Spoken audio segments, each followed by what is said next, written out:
We're about to start making Chex Mix on the Blackstone. We've got 2 big boxes from Sam's with your rice, your corn, and your wheat. We've got Cheez-Its, Lee & Perrins Worcestershire, butter. We've got peanuts, mixed nuts, cashews, pretzels. We've got the Blackstone fired up, and we're about to get cooking.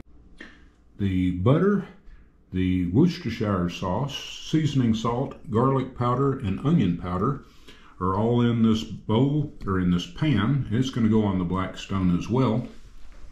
We've got her mixed up. We've got a double batch, 6 cups of everything in a wash tub, and that's headed to the Blackstone. This is one of those cooks where you want to make sure that your Blackstone is dry. You need to be sure and clean off any residual oil that you had. I had it up on high to burn stuff off. I've now got it down on low. Ralph Mann, Man's Adventures. We're about to start the cook on the Chex Mix. We've got everything mixed up. We're got the Blackstone dried off, and so we're about to get going. I hope you enjoy it. We're actually doing a double batch, and this is only the first. We'll probably do 2 or 3 batches today. We'll package it all up, take it to Christmas with us. We've got the butter melting along with all the seasonings and the Lee & Perrins, and let's put on the Chex Mix. We are just going to dump this out.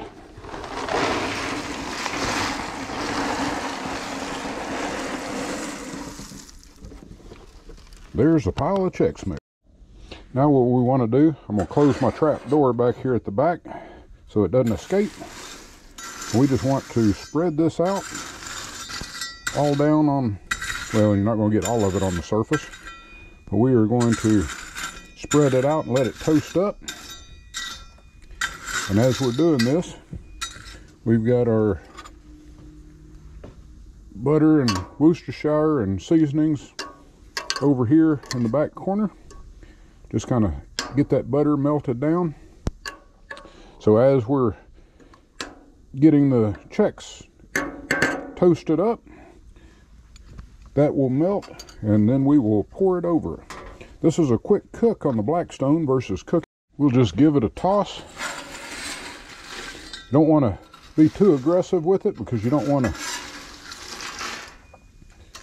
break up all of your Chex, but you also don't want it burning on the bottom. And you can start to smell it. You want to keep them rotated. And we're about to go down with the seasoning. It is time to drizzle this. So what we want to do is just kind of drizzle a little bit here and there. You can hear it sizzling. And then we are going to toss it all around to get all of that rich goodness on all of it.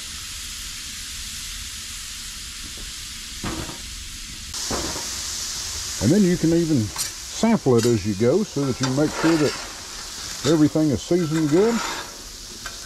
You can always add some more salt, pepper, garlic. You could add some more butter if necessary, but you don't want it soggy.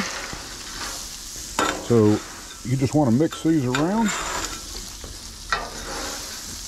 get them all nice and coated. That's what we're looking for right there.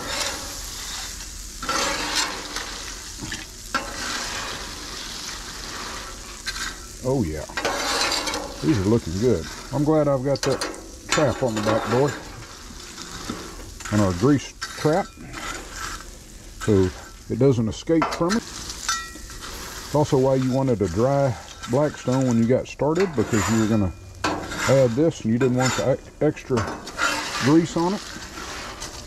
And that is smelling really good.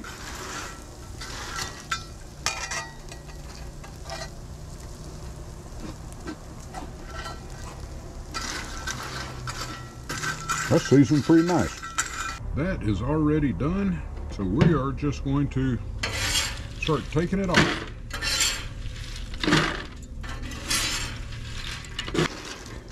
I think total cook time was maybe 7 minutes.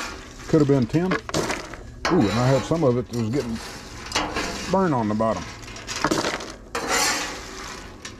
Next batch will have to go even faster.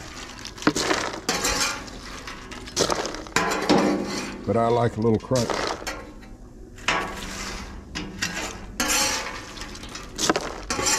That was just some of the crumbs that were at the bottom, I think. But we'll get that.